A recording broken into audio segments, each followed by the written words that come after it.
that's full-on crisis, right? That's the brick wall of everything that I've been talking about, is if we don't have appropriate housing. And I say appropriate housing. It could be, I mean, if somebody wants to build housing, we want to talk to them at this point in New Hampshire. Because again, if you think of it this way, you're talking about appealing to a demographic that's in the early, mid-stage of their career.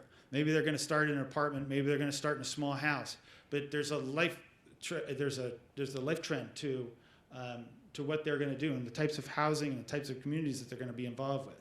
So it's not just apartments. It's single families. It's single family homes. It's condos. It's everything that we could possibly get at. But to do it in a way that is, as I said at the very beginning, recognizing the fact that we have something here in New Hampshire that we don't want to totally disrupt as part of that strategy. So we've introduced legislation that has a number of 3 key components to it. It has to do with enhancing local control by putting the planning of how a community is going to grow on the front end of every conversation in every community. So it is not the time to have that conversation when there's a developer sitting across the table from you. You want to have that conversation before the developer shows up. And that, in my view, is a real enhancement of local control, because you can control how your community grows and the investments, and whether you want to have that level of density, or whether you want to participate in this program and not that program, or industrial growth, or the industrial park, or whatever the case may be. But you need to think about those things and make those decisions before the developer comes and shows up in your planning board hearing. Improving the process predictability for this whole thing. I think a big reason why we don't see a lot of private development and have housing in New Hampshire is because it's a little bit of the Wild West. If you're a developer and you're trying to build in New Hampshire and you're also building in other states that say definitively, if you're going to be rejected, they have to tell you why. If you have to make an application, there's a deadline for them to be able to tell you whether you're going to be able to continue. And that's not just for the developer, that's for the community as well. And that you're able to have some sense as a developer that you're not going to end up years in court, a superior court, trying to fight off something that you could do much easier somewhere else in another jurisdiction. And I think that's a huge reason why we are not seeing a lot of major private development in New Hampshire on the multifamily and on the housing side. And so another thing that we did recommend. And then lastly, accelerating some of the investment, using the tools that we have, taking TIF districts and allowing housing to be part of a TIF district, expanding the 79E program, looking for opportunities to be able to provide a tax break for the initial construction of affordable housing in New Hampshire, and to offer bond financing that's connected to economic development growth across the state. So if you're growing an employer in a community, to be able to share in some of the benefits of that as a community, to make investments in the types of impacts that that level of growth has. So we can talk about some more, but there is definitely going to be a major push led by the governor to address this housing issue in the legislature coming up next year. I put offshore wind on here because you're going to start to hear really a lot about this.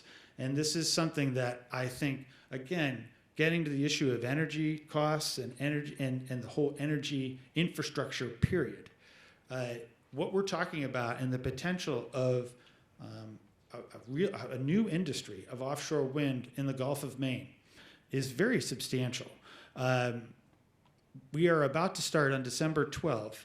The Bureau of Ocean Energy Management at the Department of Commerce in Washington is going to kick off a regional task force of Maine, New Hampshire, and Massachusetts to start the process of defining federal lease sites in the Gulf of Maine that will be leased at auction to offshore wind developers, right? And just to give you an idea, we've done this now in southern New England, where they auctioned off the final 3 lease sites just about a year ago. The first one, which was off Block Island, the lease price to the federal government was around $300,000. The last 3 that went, like I said, like about a year ago, went for $135 million each. And so the amount of money and the investment that is going into offshore wind is really, really big. And there's a lot of reasons for that. One of which is, as we all know, we are at the end of every pipe and wire in North America, in New England, and we are energy constrained, and that is having all sorts of impacts, not the least of which is the cost impact. But to be able to now have what the National Research Energy Laboratory out in somewhere out west demonstrate, they did a study on this, and a fully built out Gulf of Maine offshore wind industry would generate in excess of 60 gigawatts of electricity. And so you see in southern New England, you see New York and New Jersey and Connecticut making procurement deals with those developers in excess of a gigawatt each, right? And Massachusetts is now coming in with, they just added another 1,300 megawatts of power that they'll be able to pull off of these turbines. So these are not, the little windmills you see twirling around on the hills in New Hampshire. These things are big, and they're going to be 12 miles offshore, and in most cases they're going to be floating. And so we're talking about a huge new industry. You're talking workforce, you're talking supply chain, you're talking the Port of Portsmouth and the impact that's going to have there, because it's dead center in the geographic location of this industry. There's a lot to talk about on offshore wind. And if you're concerned about energy, you need to be paying attention to that issue. Continuing the integration of all the functions that I mentioned, we're really trying to meld all those pieces together at the department, grow that sustainable economy, and then really advance what I call our tourism to talent strategy that I talked about earlier, using the value and the marketing expertise of our tourism industry and our marketing work to translate into talent attraction. And if you haven't been to choosenh.com, it's one of our first iterations of that. These are a couple of screen grabs from that. That really is aimed again at that millennial generation that we're trying to attract to New Hampshire. We're growing this website. This is like I said, a first attempt at it, but it's been very successful, and it's getting a lot of attention. And in the coming year, we're going to rebuild this website and several others. But it does link to different companies. If you're not on this list, you should let us know. We can put you on. We can link it to you. We're going to grow this concept, as I mentioned. I've got next up, I think, two videos that I wanted to show you that, again, demonstrate this concept. The first one next is a series we're doing called How I Live Free. And it is, it's about the brewery Able Ebenezer in Merrimack. And so it goes to community, it goes to workforce, it goes to lifestyle, but it also goes to tourism and hospitality. So we'll roll with that. Hopefully that'll work. Whoop, go back one. There you go. Do I have to press it again? I remember being back in the Army and, drinking a good craft beer and thinking that I would love to have my day's work be dedicated to making somebody else's day that little bit happier. It wasn't really about making beer. It was about making somebody happy. It looks good. And that's, I think, what drew us into it.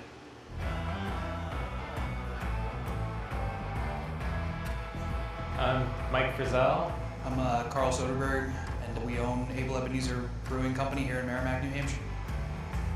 We're a nano brewery, and we produce about 1,000 barrels a year of beer.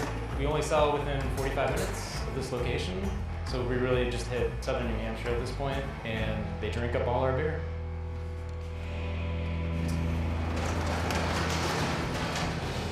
We both got out of the Army in 2011. He went back to California, and I moved up here.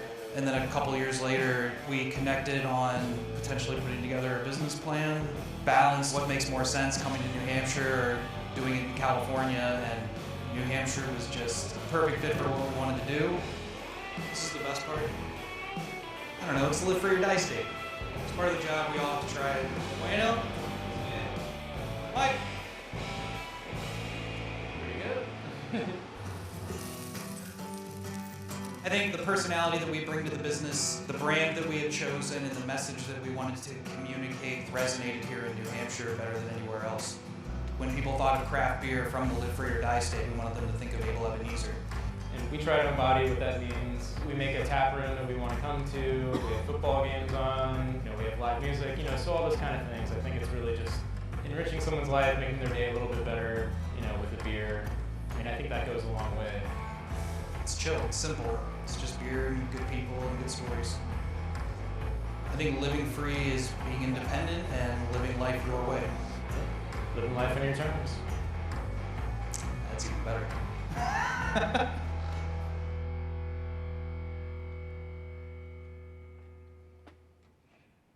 So that's the first one. The next one's a little shorter, but it is, again, an early attempt at marrying these pieces together of what we've traditionally done exclusively for tourism. So you can do that.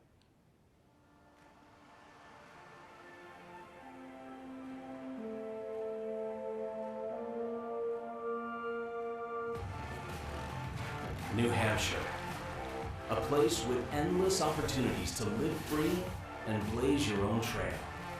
Trails that connect, that intertwine, that lead. A place for new experiences, for new challenges, for climbing higher and higher. Come to New Hampshire, a place that's more than what it seems. At the cutting edge of high-paying jobs and technology, advanced manufacturing, healthcare, and more. With low taxes, unparalleled natural beauty, and proximity to Boston and the world. It's a place to start or accelerate your career, where you'll truly find that work-life balance. A place to be free and live your dreams. New Hampshire, a place to call your own.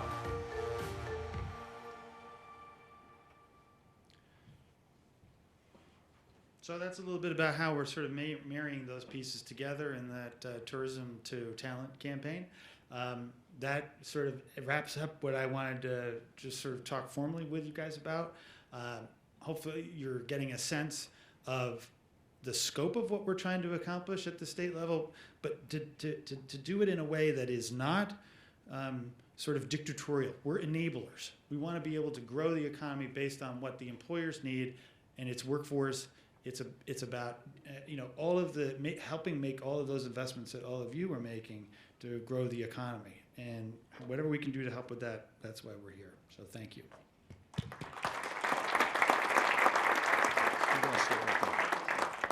We only have a couple minutes left, so we'll just I can keep you right there at the podium, and we can do a few Q&A. But one point I wanted to emphasize, Commissioner, and get your consideration on is a lot of good news, a lot of forward momentum, but it sounded like what you said was, in your view, the workforce housing issue is, I think you used the term brick wall. Mm-hmm. Do you see that as the primary challenge, stumbling block, thing that could derail this progress? I think there's a lot of things that could derail. There's a lot of things that none of us have any control over. But one thing we do have some control over is the housing issue, I believe, and trying to advance and affirm that that is a critical issue to the future of the state's economy and to our ability to recruit and retain, but mostly recruit that workforce that we need, that younger workforce. We do not have appropriate housing right now at the level that we need in various parts of the state. Whether you're right here in Manchester or you're in Lebanon, Lebanon is in super crisis mode. They literally have nowhere to live in Lebanon. So, and they've got a huge hospital and they need to be able to recruit doctors and nurses and healthcare professionals to that part of the state. And that's a major economic functionality of our state is Dartmouth Hitchcock Medical Center in Lebanon and the businesses in the Upper Valley. So it's different in different parts of the state, but it's bad everywhere. So yeah, it's a big issue. I also wanted to hear, I think again you touched on a lot of these points in your presentation. When you are talking to businesses individually and you're kind of trying to sound out the opportunity for them to come to New Hampshire, I think it's always helpful for us to hear what are the strengths that really resonate with them from all the things you talked about, the things that are getting them the most excited or interested about New Hampshire right now. And then what are a couple of the weaknesses that come up that we need to be thinking about and how communities or organizations or chambers should be addressing? Well, number one is workforce and the ability to demonstrate that there's an ability to provide workforce over a long period of time. So it's not so much that you're going to be able to get me that workforce I need in the next year or two, but that there's a commitment and an affirmation to a program that's going to continue to deliver that workforce over a longer period of time. So when we start talking about pipelines and triangles and those sorts of things, that's absolutely critical. The tax issue continues to be a very big issue and something that is a great way to begin a conversation with companies and to get their interest. The lifestyle piece, marrying the fact that you can have a lifestyle where you can be working at a high-tech company in Portsmouth or Manchester all day long as an engineer or as whatever the case might be, and that at 5:30 you're out mountain biking or kayaking, while your friends in Boston and other places are just coming out of the parking garage and looking down the pipe of a 2-hour drive home. That's a very critical piece for us. The commuting issue, the fact that we still have a lot of people who commute out of state and that they are a target to be able to get them to come and find jobs in New Hampshire.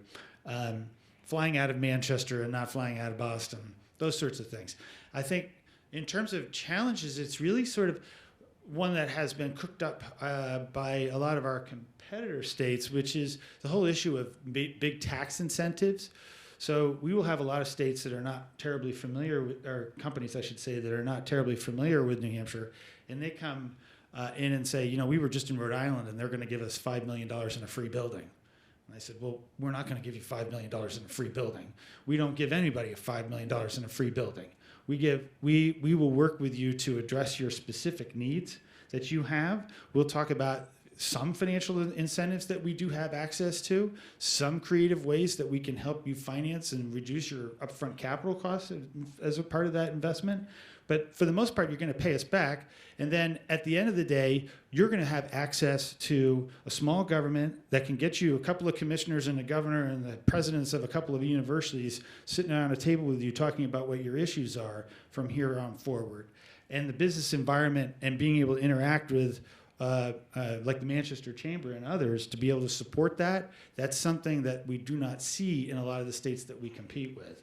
And so all of those are our delineators. And I try to change the whole corporate tax break thing into something that a lot of people in New Hampshire have traditionally tried to apologize for, and instead turn it around to something as like, if you see some weakness in the number of companies that we have because we didn't have the proper corporate tax breaks available to them, then you point that out to me and maybe we'll consider that. But I'm not seeing it right now, and we have a lot of other benefits to our economy that will make your experience here exceptionally profitable. Commissioner, we're out of time, but thank you so much for being here. Really appreciate all the work that you're doing at the state level. Thank you.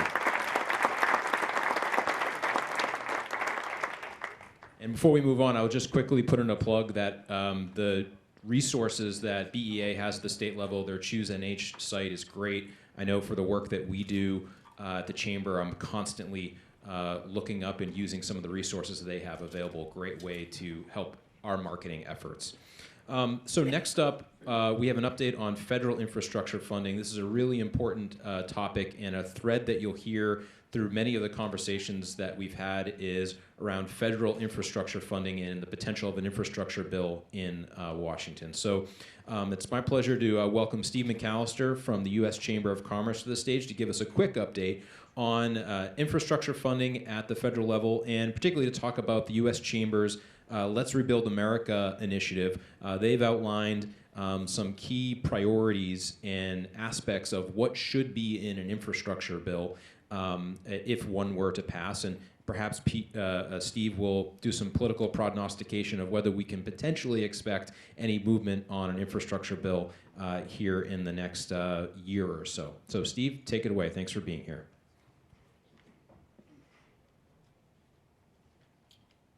Thank you very much, Mike. It's great to be back here in Manchester. I like to show off my New Hampshire ties. I went to St. Anselm College, and then I lived here in Manchester for about 6 years. I worked for Senator John Sununu. One of my colleagues, my former colleagues, is here, so it's always great to come back to Manchester. I just want to do a quick overview about the U.S. Chamber of Commerce itself. I run the New England office. We have our headquarters is in Washington, D.C., It's right across from the White House. For a number of years, we had huge banners that spelled out jobs, and we like to think that every morning when the president woke up and opened his blinds, he would see jobs and remind him of what we're working for here. We have regional offices across the country, 7 of them. We work with the local chambers of commerce and members of Congress within their district and their states. We only work on federal issues, so we don't go up to the State House. We don't lobby on any state or local issues. We just work on legislation that deals with the business community on the national level. So infrastructure is always a top issue for us. We have over 3 million members from all sizes and sectors of the business community, chambers of commerce, individual companies, and individuals themselves are members of us. We are not the government. We're a trade association, just like the Manchester Chamber of Commerce. We're not the government. I'm sure you get that all the time. People think I work for the federal government. I do not. So I'm here today to kind of talk about infrastructure as a whole. And what the U.S. Chamber of Commerce, we believe that this is a top issue for all our members, and that could really help the economy of the United States across. When President Trump was elected, he was elected on Tuesday. Thursday, at the time, the vice president-elect came to the U.S. Chamber of Commerce board meeting, and he told our board members that America has just elected a builder. And he talked infrastructure at that meeting 2 days after the election. Well, here we are about 3 years in, and we're still waiting on that. So we want to hold the administration and the members of Congress, we want to say, listen, this is still a top issue for all of us. I travel across New England, meet with members of Congress from both parties. I've yet to meet a congressperson that's not for infrastructure. I mean, who doesn't want to see new roads and bridges? And when I'm speaking about infrastructure, I'm not just talking about the roads and bridges. We're talking about airports. We're talking about ports. We're talking about sewers. We're talking about broadband, cybersecurity, rail, dams. We're encompassing all that when we're talking infrastructure. So one of the first things that comes out is, okay, about a year ago, there was a talk of a $2 trillion infrastructure plan. So the president, he had met with members of the House and Senate, and he said, all right, why don't you go out, come up with a plan of how to pay for this, how to come together, how we can make an infrastructure bill get done. So the U.S. Chamber, we had been working on this for a number of years. So we have a framework that we suggest could be a way to help build towards an infrastructure bill.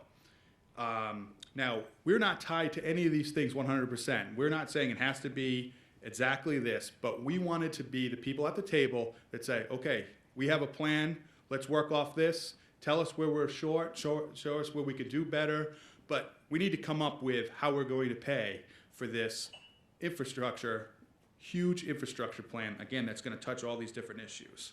So we came out with something that some people think is rather controversial, but we wanted to come to the table with something to work off of right now, and that the U.S. Chamber came out and we would support a usage tax or an increase in the gas tax.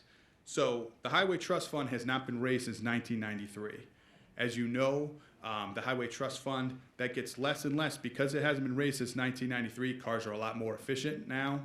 There's more ride-sharing services. There's more options for people. People are using, they're not driving every day as much as they used to. So we want to see, we would support an increase of the gas tax. So we got to come up with some numbers. So the numbers that we have thrown out, and again, we are not saying it has to be this. We are saying, here's what we think can get us started, can get us going. We would support a 5-cent increase for 5 years for a total of 25 cents. We would also attach that to inflation, so in the future we wouldn't have to keep coming back and addressing the gas tax. So what would that raise? That would raise about $400 billion over 10 years. So we're talking a $2 trillion infrastructure plan, so that doesn't even get us there, but it's a start. So that is one of the things that we are putting out. Now, the U.S. Chamber has historically, we're not the people that are out there and say, let's raise taxes. That's just not historically what our members are talking about. So why did we come out in support of this?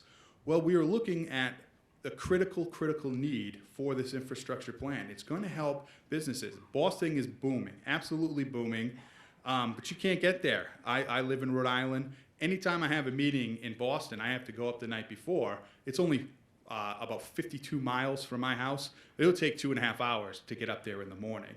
So if they were able to do a better infrastructure plan, better roads, better rail, different options and stuff like that, businesses could even get bigger and bigger, and we could expand here across New England. So, of course, no one wants to pay for it, but that's the bottom line, is you're going to have to do something. So this would cost an additional $9 a month for the average taxpayer. However, we have multiple reports that show that the average taxpayer is paying up to $516 additionally a year on vehicle repairs. So if you weren't always having to take your car in because you hit a pothole and you know the wear and tear, tough winters here in New England and stuff like that, you're coming out ahead. So that is one proposal that we have. Again, it doesn't have to be 5 cents over 5 years, but we know that you got to put some money on the table here, and this is one way that just gets us to $400 billion over 10 years. The second thing that we talk about is the critical need of streamlining permits. There are so many federal projects, and I'm sure on the state level and the local level as well, it takes longer to get the permits than it does to actually build the project.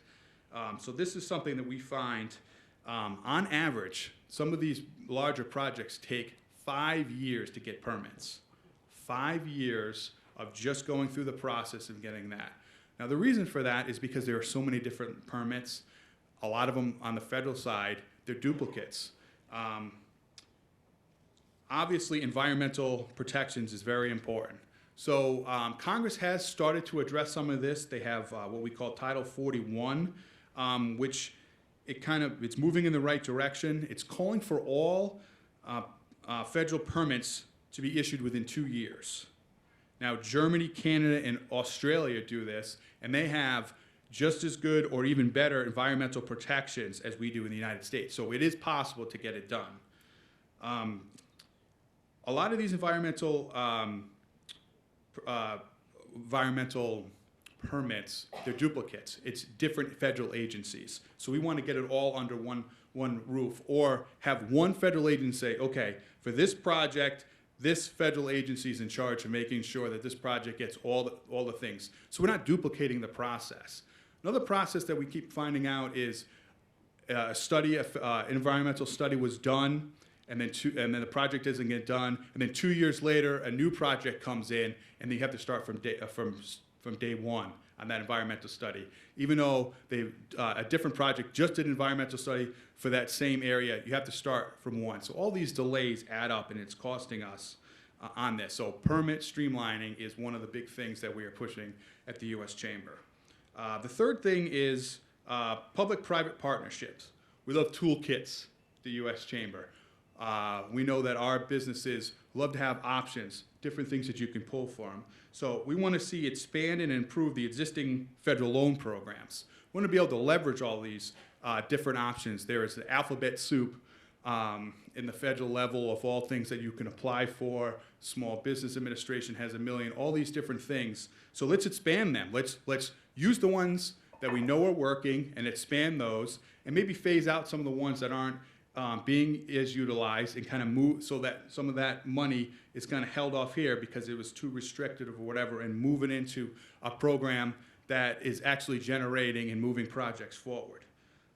We'd also like to see a new loan guarantee program. We want to finance a way for infrastructure projects to be repaid through a dedicated public or private fund streams.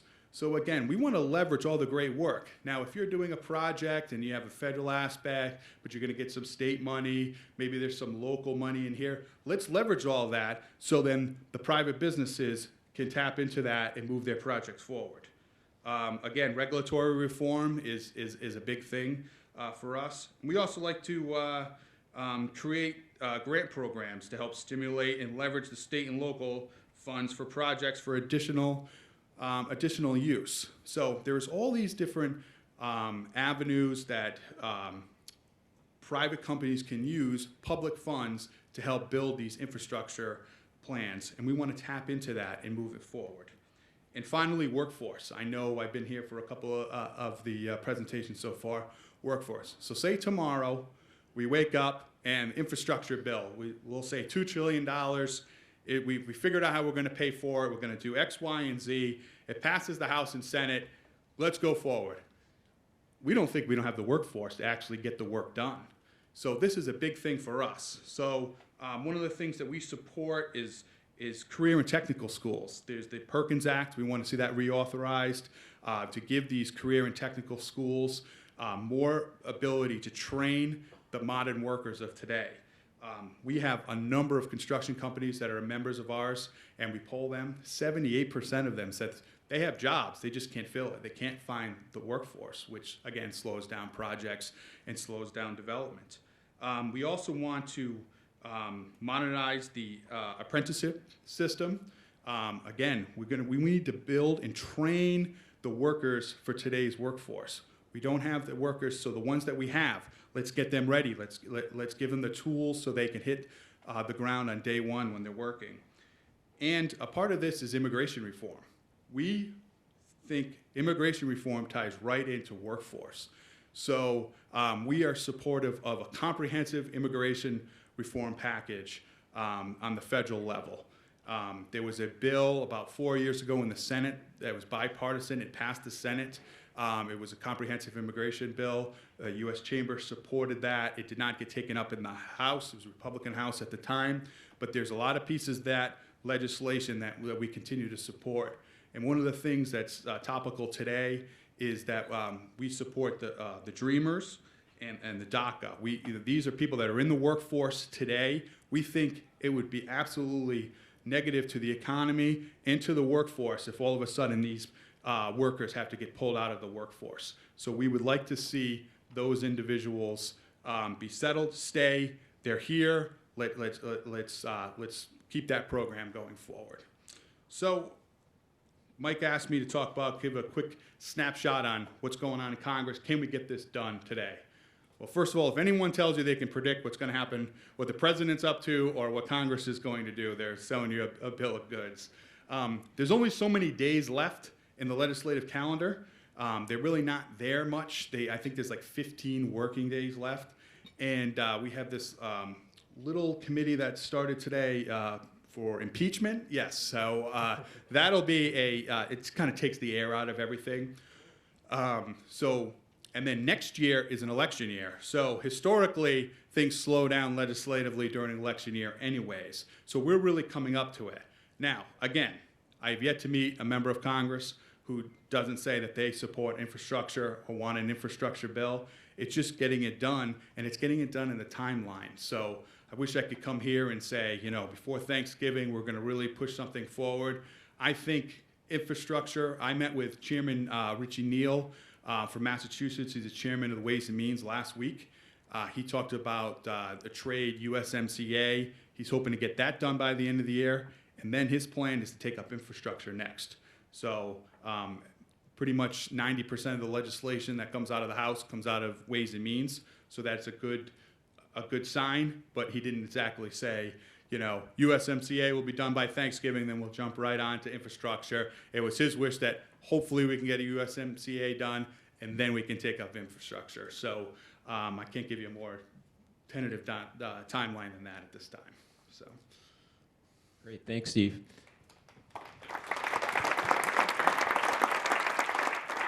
And I'll just put in a plug that I think that was a really good primer for this important issue, which every project or initiative or speaker this morning usually, when it comes to transportation infrastructure, has some source of federal funding tied to it. So this is a really critical step to happen.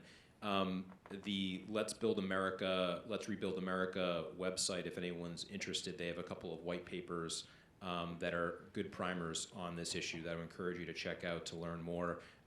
And I know our delegation is very interested in seeing this issue move forward. So we've got our bases covered there, but they could use the continued encouragement and support. So thanks, Steve, for the update here this morning. We are going to move right into our next session in just a moment.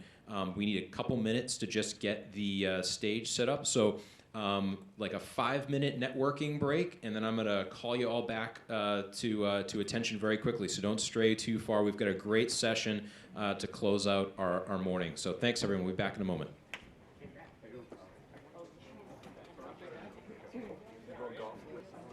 All right, if everyone could grab their seat, we're going to get started in just a second.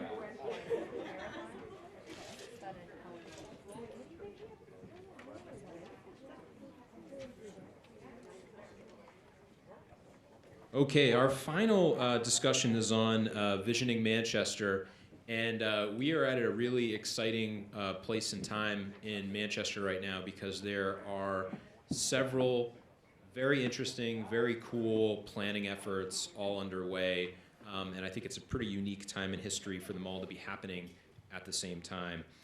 So we want to have a discussion and make sure everyone's connected to all of that.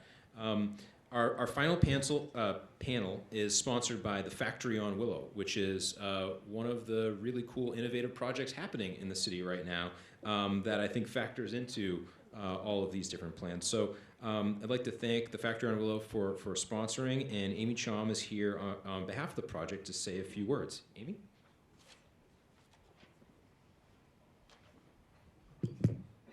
Good morning. We're almost done, so thank you for your patience.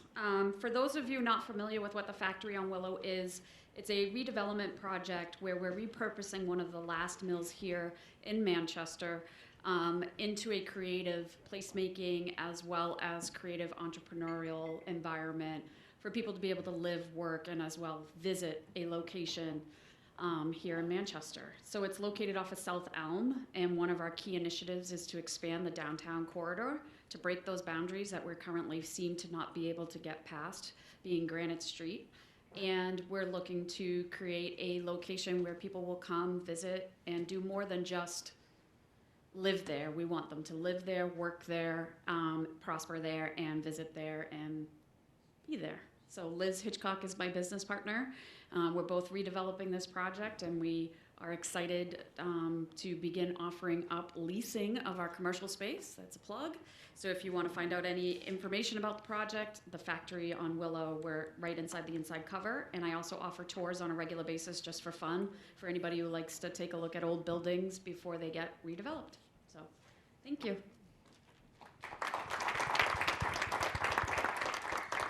Thank you, Amy, for the support from the Factory on Willow. We really appreciate you and Liz's support, and really cool project that I would encourage everybody to do their homework on and check out. So joining me up on the stage, we have 4 representatives from different initiatives that all share a lot of interesting connections. So I'll just quickly introduce everybody, and then they're each going to give a quick overview of the particular project they're working on, and then we're going to have a discussion about how they interact and connect. So starting on closest to me, we have Jody Nazaka, who's a planner with the City of Manchester, and she's going to be speaking on behalf of the city overall master planning process, which has just kicked off in the last few months, but is something the city updates every 10 years.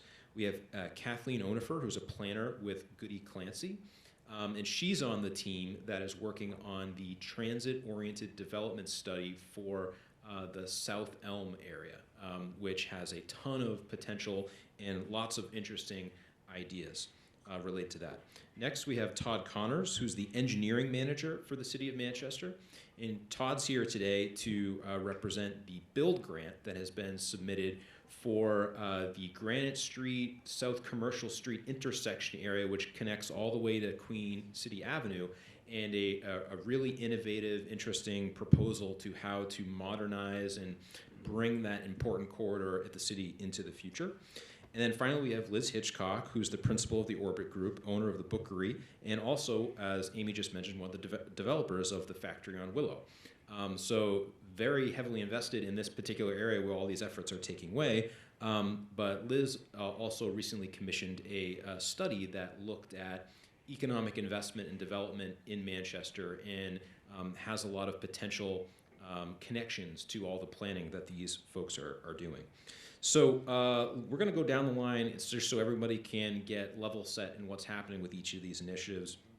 and each of you have a couple of slides. So I'm going to drive just so you guys don't fight over the controller. But we're going to start with you, Jody, and give you a little bit, give us a little bit of an update. The mic should be good to go, and talk about the update and overview with the master plan and what sort of process you're working on. Is this on? Yep. So thank you to Mike and the Chamber for having me. As he mentioned, my name is Jody Nazaka. I'm with the City of Manchester Planning Community Development Office. So we are in the thick of it right now. We are updating our 10-year master plan, last updated in 2009. I realize I well exceeded my 2 to 3 slide limit, so I will go quickly. So a brief overview: in September, we had a 7-day Planapalooza with the help of our town planning, master plan consultants, Town Planning Urban Design Collaborative. A big thank you to the Palace Theater and the Downtown Hotel for donating your spaces to us and letting us wreak havoc for 7 days. During the 7 days, we had well over 100 people come and share their ideas, thoughts, and visions for Manchester. And here's what we've heard so far. In 20 years, Manchester should be the city that is walkable. And a lot of these themes are themes that you've been hearing throughout this morning's presentations, also a lot of themes that we'll share in some of the other presenters. It's walkable, has a transportation hub, is accessible, has great people and places to work, embraces diversity, and is well balanced in a work life, and its livability. In 20 years, Manchester should be known for innovation, cool factor, parks and recreation, business, a vibrant downtown, arts and entertainment. The list goes on, but this slide right here is really what is shaping the theme of the master plan for the update. We really wanted to make sure that this update really got the voices of the people of Manchester, that the people that actually live, work, and play in the city. What do they want to see? So it's really great to see the trends that are showing through what the people in Manchester want. And these are the big ideas that we heard. We heard many things over the course of the 7 days, but these are the ones that stood out. And to name a few, develop the River Walk, bring innovative businesses downtown. And this should say bring more innovative businesses downtown, because we do realize that we have quite a few. Allow for higher density mixed-use buildings. The factory is a great example of how that's going to be incorporated into this. Protect the cedar swamp. This is something that we actually heard more than we expected, which I'm happy that we heard that. Use trails to make connections outside the city and utilize the islands. That was another big idea that came up, is utilize the islands outside of the Eversource property downtown. And what we want to do is we really want to make sure that everyone's voice is heard. So although the 7-day Planapalooza is completed, we're still seeking input. So we really encourage everyone to visit planmanchester.com. That website, you can get updates on what's going on. You can see all video presentations.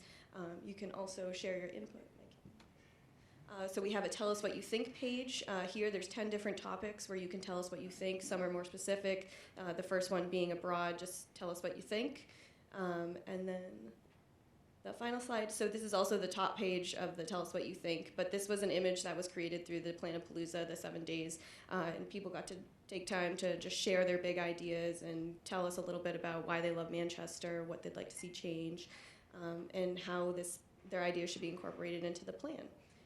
So that is a very quick overview, and I forgot to mention, I'm assuming most people in this room know what a master plan is, but it is a policy document that guides development and growth for a city. And as Taylor mentioned, it's great to plan for the future, to make sure that we're telling the developers what we want rather than them telling us what they want.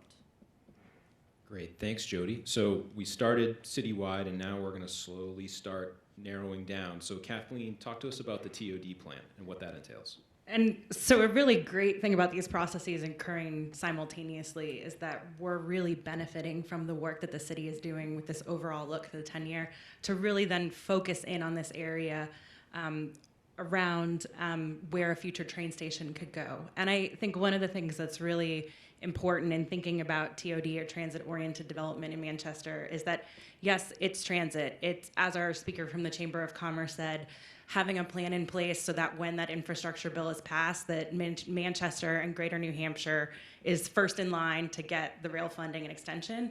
But it's also really taking a close look at the work of the Manchester Transit Authority in Manchester, in this area, to make sure that we're getting all those benefits.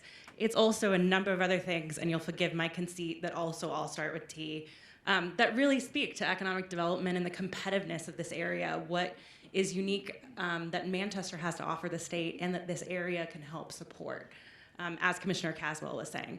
And so this is the area we're really focusing on, that bridging of Granite Street over from the success of downtown Manchester, of the Mill Yard. Also really extending along that South Elm corridor, coming down to the hospital at Queen City Ave, and making sure we're crossing the river and taking that into account. And I think one of the things that's most interesting about this area is it was an area that was transit-oriented, right? In its history, it was people walking to work at the mills, and this great history of that. And the photo I really should add to this is of a site visit, right? People walking a robot around, testing what delivery could look like. And so really making sure we're not just reflecting the history of transit-oriented development in this area, but thinking of the future and the infrastructure that's going to be needed to take that place.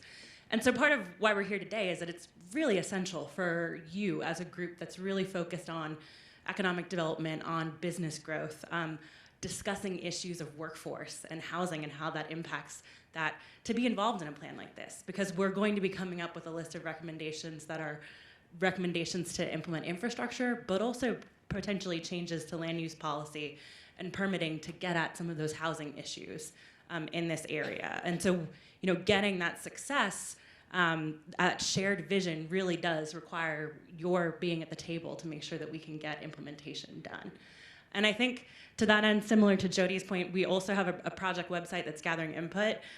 You can also text this number right here, 603-413-2804, to get signed up for the project link. That's also just a good way to stay up to date on what's happening on the project, so you don't need to text the sort of website or stay engaged every time. You'll get an update when something is happening with the project.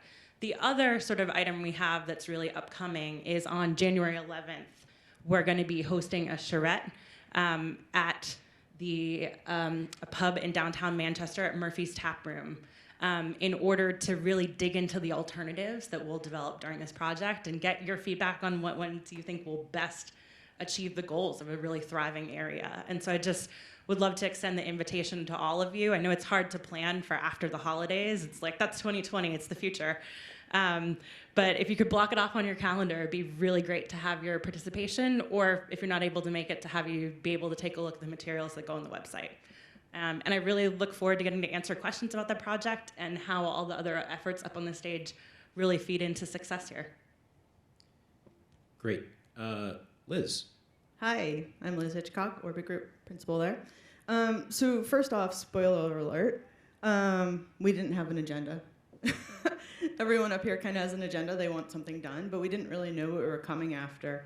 My husband and I, we were looking around. We saw Asheville, Tennessee, North Carolina, one of those places out there. And we saw that they were doing really cool things. They were doing a lot with the creative economy. But on top of doing a lot with the creative economy, they were also doing a lot with data. And if you know Jeremy and I, we're both super geeks. And so we started to wonder, what would it look like if we took the data that they were using in Asheville and used it here in Manchester, New Hampshire? And this is what we came up with. As a business owner, as a business person, we're always thinking about data. We're always looking at ways to do better business. And by taking a look at the value of our lands in Manchester and how we're making it productive, we saw that, there's this really cool spike right in the middle of the city where we're getting a lot of tax revenue. And it's something we got to think about. Do you want to continue the next one? This is a really illustrative thing. Usually when we think about taxes, we think about how one property brings in this much tax. But that one little property, the Dancing Lion, if you had 32 acres of the Dancing Lion, it is equal to 71 acres of the Mall of New Hampshire. Now, the Mall of New Hampshire is 71 acres. So when you think about how do we maximize what we're doing with our city and how we make more money, we need to look at zoning. We need to look at planning. And we need to make really good decisions in order to make sure that we can maximize the taxable properties that we have out there. This is really interesting to me because we're talking a lot about infrastructure. And infrastructure, one of my favorite moments in this whole thing was I had a past mayor raise their hand. And they said, excuse me. And I said, yeah. Wow, that's a lot of information. And I was mayor of the city for many years, and I never realized all of this data. So if you look at this, you guys have 2018. Did you do a couple earlier ones? Anyways, so when we started the city, we only had a small portion of land that was actually for roads. That's that black part in the middle. Everything else grew out of there, which is really important for us to understand because we're spending lots of money on infrastructure. Our city looks at our pipes and our asphalt as an asset line item. But, go to the next one. We have 1,326 miles of roads in our city. Isn't that crazy? We could go all the way down to Orlando, Florida and visit the mouse. But we're not. Keep on going. As you can see here, the cost is coming due for those roads. Every single year, we talked about it earlier, we're paying more and more to fix those roads, to redo those roads, and we're not really having a great conversation about that. So in the end, you can keep on going. I'd like to point out, again, the city is a business that we need to optimize. We need to think about the value per acre and how we increase that in order to make more money in our city. We have no more land to develop. So density is going to continue to count, especially as we think about if we have enough housing for people. These secondary dwelling units that we keep on hearing people talk about, affordable housing, it's all super important.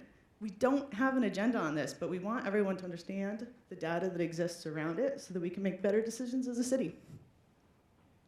Great, thanks, Liz. Now, Todd, I'm sure that investing in city infrastructure and maintaining is near and dear to your heart, so we can talk about that with you, but you could also share with us a little bit about the Build Grant, which is another proposal that is underway in the city and targets another smaller specific area of this general vicinity that we've been talking about. Thanks, Mike. You're right. The Build Grant initiative is located downtown and conveniently ties our project to Liz's project and the TOD as well.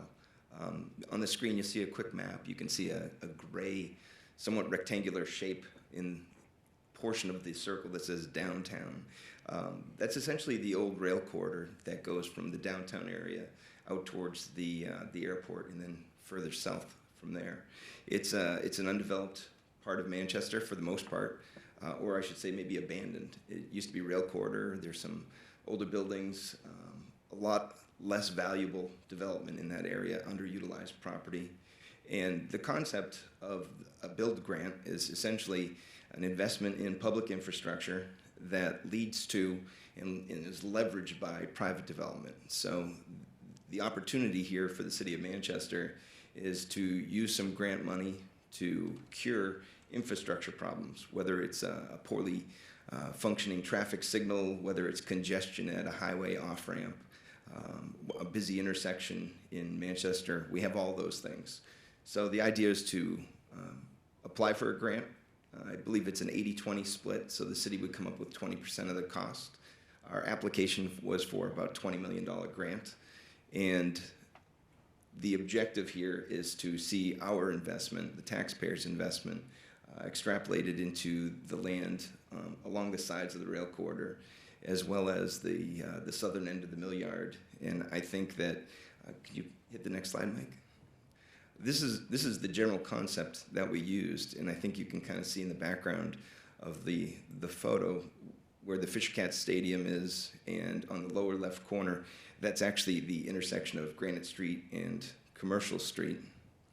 And then in the upper right, it's actually the intersection of Queen City and South Willow Street. So what we're really trying to do here is use that old rail corridor and tie a couple of areas together.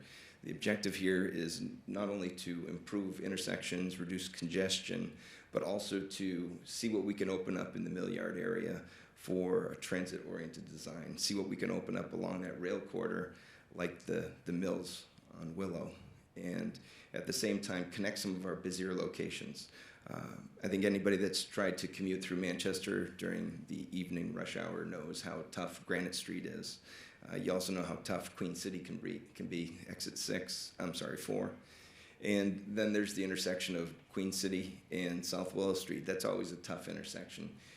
It's some fairly old infrastructure out there, and it's showing its age. So here's an opportunity for us to try to open up some new corridors for people to travel. These would be opportunities to maybe get off of the busier, more primary infrastructure and find your way to a restaurant, a store, home after work, maybe using a different road than you would traditionally use. Don't jump on the highway to cross town. Perhaps this will take you to a portion of Manchester, or perhaps it takes you to South Manchester, where you're more apt to want to jump on the highway, but this provides an opportunity in the future for more of a direct commute and through some of our business areas, some of our downtown commercial districts. I think it's also important to point out to you all, I have the distinct privilege of telling you the bad news. Yesterday was the day they announced the awards for the Build Grant, and the City of Manchester was not successful. There was only one project in New Hampshire. It was a DOT bridge project at the Connecticut River with the state of Vermont that was successful. However, I think what's important to know is that going into the Build Grant application, we understood that this was most likely going to take more than one application and more than one cycle. It seems like projects that are eventually successful with Build Grant dollars, they put their best effort together the first time. And in not receiving the grant, you have the opportunity to sit with someone who judged the projects and learn where your project scored high and where your project maybe fell short. And it gives you an opportunity over the next year to improve what you're doing. So we're at the stage with this project where we're not going to just clean our hands and walk away and fix the next piece of infrastructure. We're going to circle the wagons a little bit and try to figure out how we can make this project more attractive next time. I think some of those initial steps will involve seeing if we can demonstrate a deeper and maybe bigger economic impact from our project, and perhaps it gives us the time to see how the TOD unfolds and how the master planning effort unfolds. Maybe Liz's project becomes more of an example that we can utilize to demonstrate what the real value of a project like this could be. And so that would improve our application. I also think that the city will take a look at certain aspects of this project to see if we can make some initial steps forward. One of the primary objectives here was to connect South Commercial Street, which is currently a dead end down by Fisher Cat Stadium, with Elm Street, Willow Street, or whatever. Acquiring some real estate down there and looking at making those connections right now in the next year or so, or a couple of years, would be a good way to demonstrate our commitment to the project. And that's an important criteria as to being awarded a Build Grant as well, demonstrating that there is a commitment, not only that the local match funding is available, but that the city is moving forward, making arrangements. They want to know that we're going forward and not just sitting there waiting. So unfortunate news today, but we're excited to take the next steps on this project and put our best face on it for the next year. Great, thanks Todd for that overview, and I think you had the perfect segue to, I think, the essence of the conversation we wanted to try and have between the four of you this morning. That you mentioned that in looking at reapplying a year from now, there's a lot you potentially can learn and glean from some other efforts that are underway that could improve or enhance your application. And I think generally I just want to throw that question out to all of you about it's rare to have all these efforts, I think, happening at once. I think those of us who have worked in the city for a long time, there's been years where there was nothing like this going on, just one thing happening at once. Now we have multiple things happening. So what from your perspectives of being involved in each of these projects, how is it important, why is it important that they're talking together and they're collaborating and interacting? And maybe you could each speak to, from your particular processes that you're engaging in, how you're ensuring that other efforts are brought in and connected to one another. Does anyone want to take a stab at that first? Yeah, Jody. That's actually a great point. So one of the many things that the master plan consultants noticed when they first came to Manchester was how much is happening in the city, how many local initiatives are happening. Manchester Connects, Manchester Proud, the Build Grant, the TOD, the work that the Hitchcocks are doing. There's so much going on. It's a really exciting time to be in Manchester. So they really wanted to make sure that these voices are being heard and carried over. And also, this is really good stuff that's already been created. There's no sense in reinventing the wheel. So they know and they realize that incorporating a lot of the work that the citizens have already done is very important in a successful plan. It's also important in making a plan that the community embraces. So one of the first things we did when the master plan consultants came into town was we started off with department heads, and we had one-on-one meetings with all department heads. We then went on to stakeholders, major stakeholders. We also created a group called the Think Tank. So that's a group of about 7 to 8 members of Manchester residents that are locally involved in all different organizations through the city. So it's key to make sure that these voices are heard and incorporated throughout the process, because one thing we often hear is, well, what does it matter to me if I'm included in the master plan? Does it really make any sense? How does this work for us? Well, it works for a lot of reasons. And like I mentioned earlier, it's a policy document. So if your goals and ideas of the TOD and Build Grant designs are incorporated in that master plan, that's adopted by the city. So it just gives you that extra leverage to say, well, this is how our city is planning to grow, and this is our vision of the city. So it's something that would work really well for the state when they're reviewing their applications. Kathleen, I'm also interested, just as a consultant coming into Manchester, working at other communities, your assessment of what we have in place, how interesting or unique it is to have all these initiatives happening at once, and what that kind of suggests to you about potential and opportunities here in Manchester. Yeah, I mean, I think it's quite unique, right? And one of the really great things about having all these things happening at once is we're the sort of scale of citywide, comprehensive look at everything. Efforts like this that are really taking a regional perspective, down to Liz's project and Amy's work there of really thinking through what it means to do, complicated, exciting, innovative real estate redevelopment in the city. And the beauty of that is just the ability to focus in sometimes at the level of implementation while not losing sight of those broader policy questions. And I think, we're making sure in our effort, right, at sort of working at that district scale that, has to get implemented in project by project, but at the infrastructure really has to move back up to a 2-state scale on our project, that we're trying to make sure we're bridging those scales in all of our work. And it's letting us sort of focus our research and take advantage of the hard work that these other efforts are doing. So I think it's really allowing the analysis to be stronger on all of these efforts. Liz, I wanted to ask you, with having sat in on one of the sessions with Urban 3 when they came in to present their findings, what you heard from them in terms of their assessment of potential in Manchester and how we're stacking up, how we're doing. I heard a lot of good things from my view, but I'm interested in what your kind of main takeaway is, one. And then what, in terms of connecting those takeaways or recommendations they had to these planning efforts, it sounded like, really putting an eye on density and how we need to rethink that as part of, really being a goal was one of their main takeaways in terms of how we increase value. Is that fair to state that was kind of a central item that they presented? Yeah, I think everyone in Manchester is super passionate about Manchester, but sometimes we forget to look at the data. I loved when Ted came in because that was one of the first things he did at the airport was he looked at the data. And so in order for us to really give good information to these folks up here, we had to give them good data, but on top of that, we also had to give it to all of our stakeholders. So we had the developers out, and we had some really great developers there that had some really controversial conversation because what we offered was just data, but some of it wasn't data people wanted to see. So we were super excited to share that data with all these folks up here because I think it'll help all of their initiatives.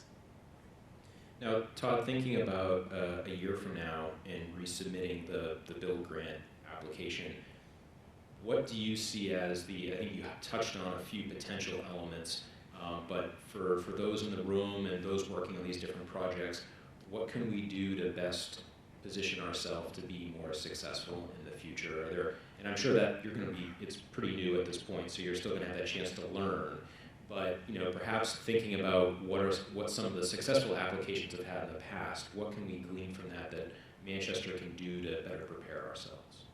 Well, I think it's important to realize that when the decision was made to apply for a build grant, we knew that there was an awful lot of work that would have to go into it. We were fortunate to have a well-qualified consultant local here in Manchester with the capabilities of assisting us. And when we got together and started to scope out what was our application, it was important that it was noted that we're going to put forth the best application that we can possibly do in the next 8 weeks, because we have 2 months to get the application together.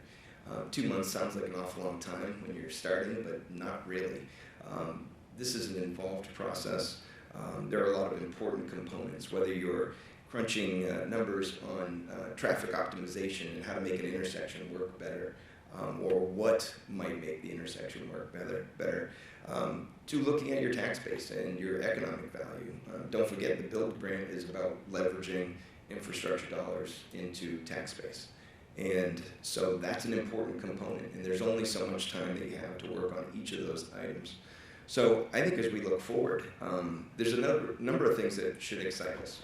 One is that we have about 10 or 11 months until the next application cycle. So we have some time to work on this.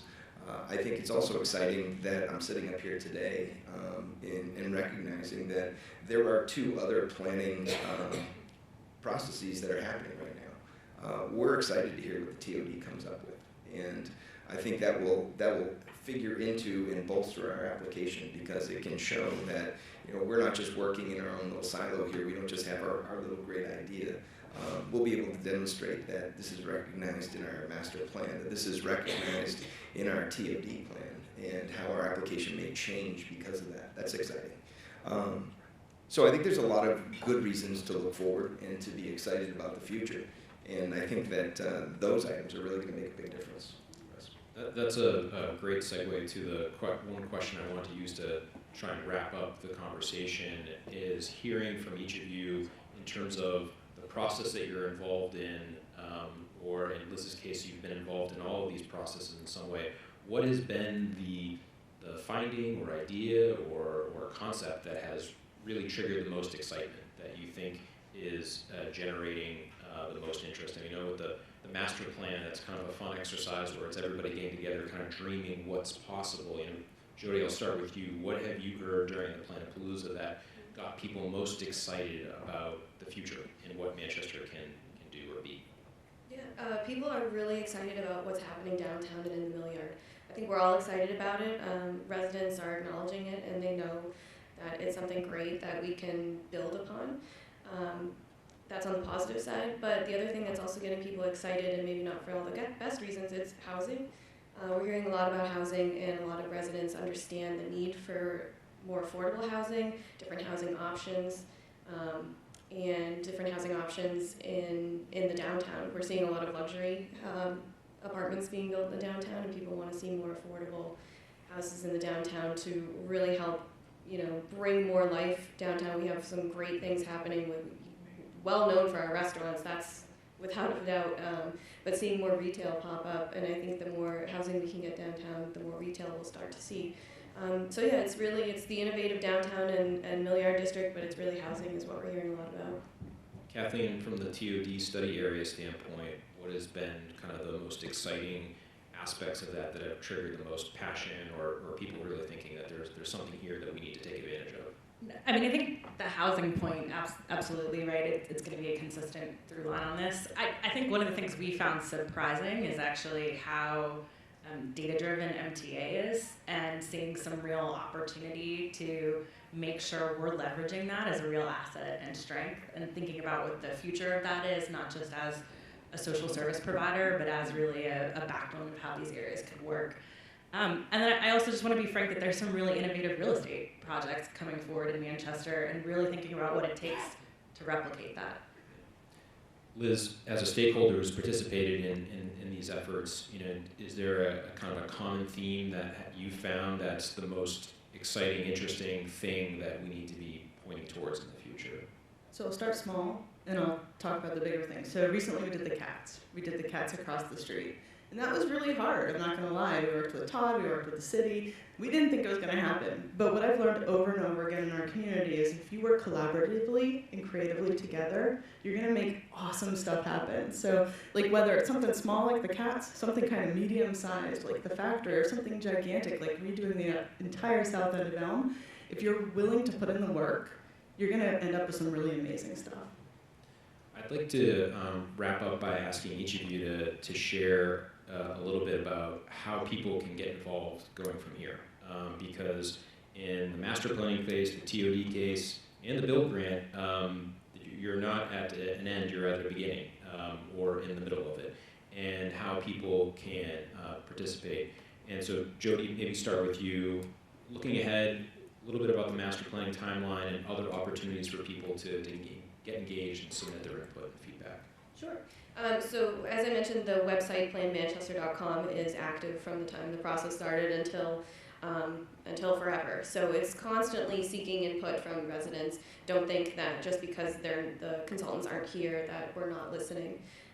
So right now we're kind of in the data collection phase. They're taking everything that they've heard over that 7-day period in September, and they're analyzing, they're doing their reports, they're basically compiling all the information into a draft document. So that draft document will probably be seen by city staff in about February-ish. And that gives us a time to kind of just check it over, make sure it represents what we as the city want it to represent, and make sure it's really saying what we heard from the residents is being put forward. So then once the city gives the okay to the consultants, then we'll put it into a citizen document, and then that will go out to the public for full comment input. The consultants will come back to review that with the city. So it won't be an intense 7-day, but it will be a multi-day process of them being back in town and reviewing that. I also do want to mention that in addition to updating the master plan, we are updating the Housing and Urban Development Consolidated Plan. And part of that process, we've been holding community meetings in neighborhoods. So we are going to the people. We understand that sometimes we can hold a meeting in the chamber at City Hall and expect everyone to show up, and no one will show up. So we find that it's best to go to the people. So we'll have several of those meetings in January, mid-January. So we'll have our consultant back for those. So again, I just encourage everyone to head to the website. It's updated frequently with new information. Register to the website. You'll receive emails about updates, and keep checking back for new things. Kathleen, I think we know the January event. Other opportunities or and there was ways that people can follow along with the project through the texting, the website. Yep, so the website. I also want to say our project manager from Southern New Hampshire Planning Commission, James Bayo, is here. And I'm pointing him out because I think both, if you have a specific interest in the project, really are willing to let us interview you and get a chance to kind of dig deeper on some of your thoughts of how you're driving, how you make your investment decisions, or what you see as being really important to moving forward, some of the investment context here, either on the private side or the case for infrastructure. James or I would really welcome the opportunity to get to talk in more detail with you. So afterwards, I will take as many business cards as you're willing to hand out if that's something you're interested in, and I'm sure James is the same. And Tod, the process that you guys will be going, you've outlined a little bit for the year ahead. Public engagement opportunities, will there be incorporated into that we should be aware of? Yeah, I would tell you we don't have anything specific. I think we were all hoping to start infrastructure design today instead of circling the wagons. So it'll take a little while for us to figure out what our next steps are. I would tell you to keep posted, keep your eyes open for a public meeting down the road where we might bring in some stakeholders and bring in some public comment, maybe to talk about changes and what we might want to do, maybe to solicit some great ideas. I'd say the other thing is, use your network. If you have a great idea, if you have something in our area that is important to you, reach out to someone that you have a relationship with, whether it's a director of public works or one of the aldermen or somebody down in planning or city hall. Reach out, tell us what you're thinking. That's how some of this build grant initiative started. Just a couple of guys talking about, how can we fix that? And it became, wow, we can do so much more than that. So don't be afraid to kick us an email or a text and let us know what you're thinking. And Liz, actually, that's kind of a good segue to the question I wanted to frame to you about, given your experience in kicking off projects like this, what advice would you give to folks who want to get projects like that done, whether it's something small like the catwalk way on Elm Street, or kicking off a bigger idea? I could give the advice of the old lady who told me, Liz, just do something. And that is my advice to everyone here. Keep on educating yourself. Keep on doing something. Because, that's what really matters. That's your civic duty as a part of this city and a part of this state. So keep on doing something. It's great advice, and I know we threw a lot at everyone here with all of these different, very rich, either studies or planning processes. So I did want to, before I close, just put in a plug that we will be sending out to all attendees kind of a recap with links to the various slides that were presented today, as well as ways and information you can get involved. But let's have a round of applause for our panel this morning for being here and all the work.